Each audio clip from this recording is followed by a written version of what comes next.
Salam sama saudara dan saudari terkasih. Salam damai sejahtera dan penuh sukacita untuk kita semua. Semoga kita semua tetap sehat dan selalu bersukacita.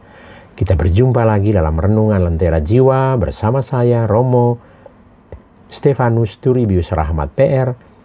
Lentera Jiwa, cahaya yang menerangi mata jiwa, mata batin dan mata iman kita. Cahaya yang menerangi perjalanan hidup kita, supaya hidup kita penuh dengan cahaya kebaikan dan kebenaran. Sama saudara dan saudari terkasih, dalam Renungan Lentera Jiwa pada Hari Raya Santo Petrus dan Paulus, Rasul, yang kita rayakan pada hari Minggu 29 Juni 2025, saya mengajak kita semua untuk mendengarkan dan merenungkan tentang iman yang personal. Sama saudara dan saudari terkasih, pada hari ini gereja merayakan Hari Raya Santo Petrus dan Paulus, Rasul. Kedua rasul ini mempunyai watak yang berbeda, namun Santo Petrus dan Santo Paulus selalu disebut bersama-sama. Keduanya mengemban tanggung jawab untuk mengisi kekosongan yang terjadi sejak Yesus Kristus bangkit dan naik ke surga. Dengan bantuan Roh Kudus, mereka berusaha supaya orang kerasan betah di dalam gereja. Keduanya menunaikan tugas ini dengan caranya masing-masing. Petrus yang berkobar-kobar semangatnya dan spontan berkarya di pusat, sedangkan Paulus yang tak kenal lelah berkarya di daerah-daerah. Karena itu Rasul Paulus dikenal sebagai rasul para bangsa. Santo Petrus dan Santo Paulus adalah sosok guru yang penting dalam kehidupan gereja kita. Meskipun keduanya disebut rasul, tapi punya latar belakang yang berbeda. Petrus imannya tumbuh dalam perjumpaan langsung dengan Yesus dan ambil bagian dari 12 rasul yang selalu hidup bersama Yesus. Sedangkan Paulus adalah orang yang percaya Yesus karena dia sebelumnya adalah penganiaya orang-orang yang percaya pada Yesus dan akhirnya bertobat. Petrus dan Paulus memang sama-sama dimahkamkan di Roma, tapi yang paling penting adalah bagaimana relasi atau iman mereka pada Tuhan Yesus. Hal ini tampak dalam pertanyaan Yesus kepada para muridnya yang kita dengar dalam Injil Matius bab 16 ayat 13 sampai 19. Tetapi apa katamu, siapakah aku ini? Para murid yang bersama Yesus berusaha menjawabnya, tapi jawaban mereka awalnya, siapakah Yesus menurut banyak orang atau yang terdengar.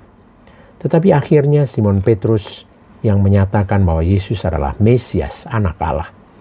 Kemampuan Petrus menjawab dengan tepat dan benar tentu bukan sebuah kebetulan. Meskipun Yesus mengatakan bahwa Petrus bisa menyatakannya karena berkat Bapa di surga.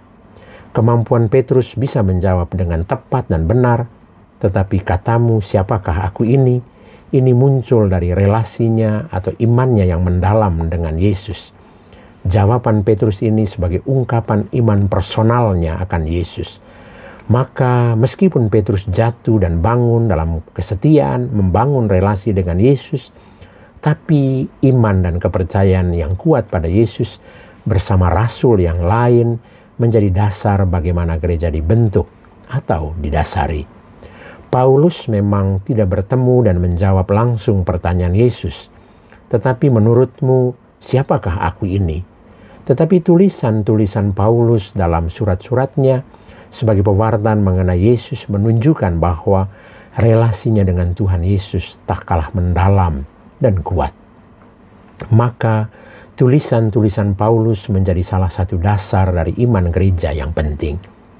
Sama saudara dan saudari terkasih, semoga pertanyaan Yesus yang mempertanyakan relasi dalam hidup beriman, tetapi juga relasi-relasi sehari-hari, masih bisa kita jawab dengan jujur, meskipun barangkali kurang tepat dan benar.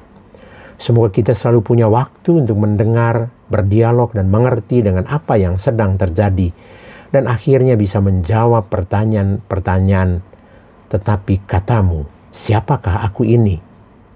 Dari pasangan hidup kita, dari anak-anak kita, orang tua kita, umat kita, gereja kita, dan tentu akhirnya pertanyaan dari Tuhan Yesus sendiri.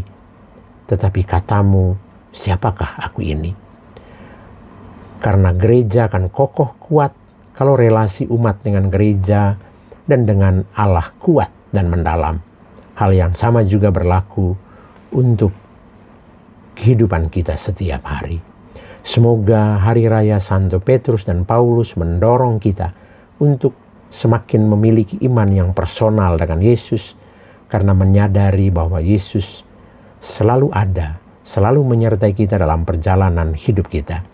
Semoga kehidupan Yesus menjadi spirit bagi kita dalam melayani sesama dengan penuh cinta dan tanpa pamrih. Kita percaya Tuhan Yesus akan selalu menyertai perjalanan hidup kita, supaya kita selalu berjalan pada jalan yang benar dalam hidup, dalam karya-karya pengabdian kita setiap hari. Sekali lagi, saya menyampaikan kepada kita semua, para sahabat, segenap keluarga terkasih, selamat merayakan Hari Raya Santo Petrus dan Paulus untuk kita semua. Semoga spirit hidup Santo Petrus dan Paulus juga menjadi spirit hidup kita dalam melayani Tuhan melalui karya-karya pengabdian dan pelayanan kita setiap hari. Tuhan Yesus memberkati kita. Amin.